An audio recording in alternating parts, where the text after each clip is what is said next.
جوزي واحترت والله مش عارفه اعمل ايه. فقلنا ايه نروح نشوف استاذه ايناس هتدينا حاجه كويسه النهارده. ماشي. عامله ايه يا استاذه ايناس؟ ازيك يا مشمشة عاملة ايه؟ بخير والله. انت عاملة ايه يا مشمشة اخبارك ايه؟ الحمد لله. انت اخبارك ايه؟ الحمد لله. قولي لي عايزة ايه وانا ساعدك؟ ما هو بص انا بقالي يجي ساعه محتار مش عارفه اختار حاجه حلوه لخطيب. قلت بقى ما فيش غيرك اللي هتفيديني وايه تختاري لي حاجه حلوه. والله يا مشمشة انت بنت حلال. انا لسه جايه لي المكنة الجديدة الفي 260 ولسه يا دوبك كنت بذاكرها علشان هنبدأ نشرحها مع بعض دلوقتي. ايه رأيك؟ شكلها حلوه تسمعينا؟ قوي. حلوة قوي. بصي يا ستي. مبدئيا ده شكل العلبة من بره. لما بنطلعها بيكون ده شكل العلبة.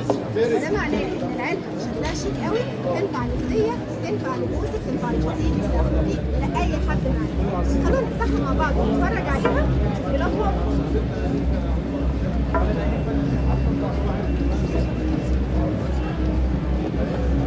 ده شكل العلبة ومحتوياتها. وده الجسم بتاع المكنة نفسها. طيب خلونا نتكلم عنها كده ونشرح حاجة فيها. مبدئيا الجسم بتاعها معدني وده مش موجود في ماكينات كتير. طيب ده في حاجة تكون مميزة؟ طبعا. أولا نواعي مش هتتكسر، كمان هي مطلية من سيراميك وعليها غطاء كربوني اسمه TLC. يعني ايه بقى TLC ده وبيعمل ايه؟ TLC ده بيستخدم لتحسين صلابة السطح نفسه ومقاوم للتآكل والاحتكاك. وبالتالي لما اجي استخدمها مرة واثنين وثلاثة و1000 مش هيحصل بالنسبة لي أي مشاكل. كمان هي فيها ميزة إنها سرعتين. الموتور بتاعها قوي جدا.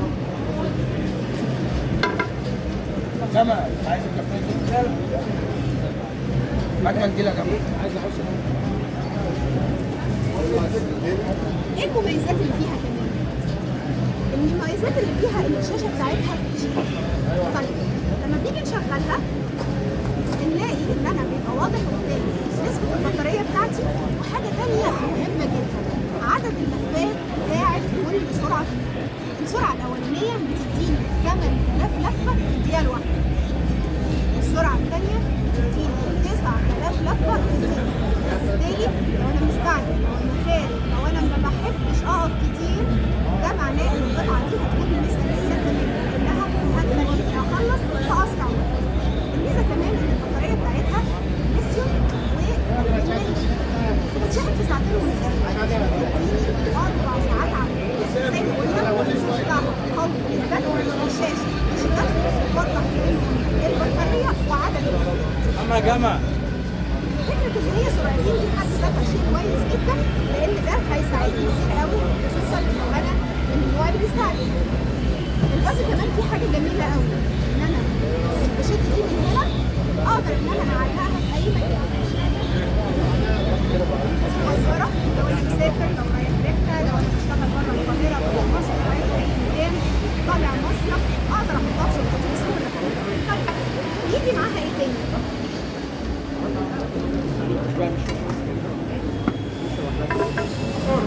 بيجي معاها 3 أنشطة بمستويات مختلفة. وبيجي معاها طبعا الشاحن USB بتاعها. خلونا المرة دي برضو نبص على الشاحن لأن هو مختلف عن الشواحن اللي فاتت. ليه؟ متغلف بطبقة سميكة جدا تايب سي، وفي نفس الوقت السلك طويل. يعني أنا مش محتاج إن أنا أفضل واقف في مكان ومتقيد وعامل كده، لا، السلك طويل ويديني حالة من حرية الحركة. وكمان بيجي معايا الزيت الخاص بالتنظيف. احنا طبعا كنا اتكلمنا عن زيت التنظيف قبل كده، بس خلونا المرة دي كمان نتكلم عنه. زيت التنظيف مش معناه ان انا كل مرة استخدمها علشان انضف، لا. زيت التنظيف انا ببدأ استخدمه لما احس ان المكنة بدأت تنقش في شغل معايا. يعني مش كل مرة بستخدم فيها المكنة مضطر ان انا انضفها بالزيت، لا، مش ضروري خالص. استخدمه مرة واثنين وثلاثة و10 ولما ابدأ احس بتنفيذ ساعتها كأن المكنة بتقول لي انا محتاجة الزيت. طبعا المكنة دي بينزل منها شكلين. قطعة مميزة جدا. فكرة ان هي سيراميك الوجه بتاعها من المعدن حلو قوي، لان زي ما قلنا لو لا قدر الله وقع او اي حاجة ده معناه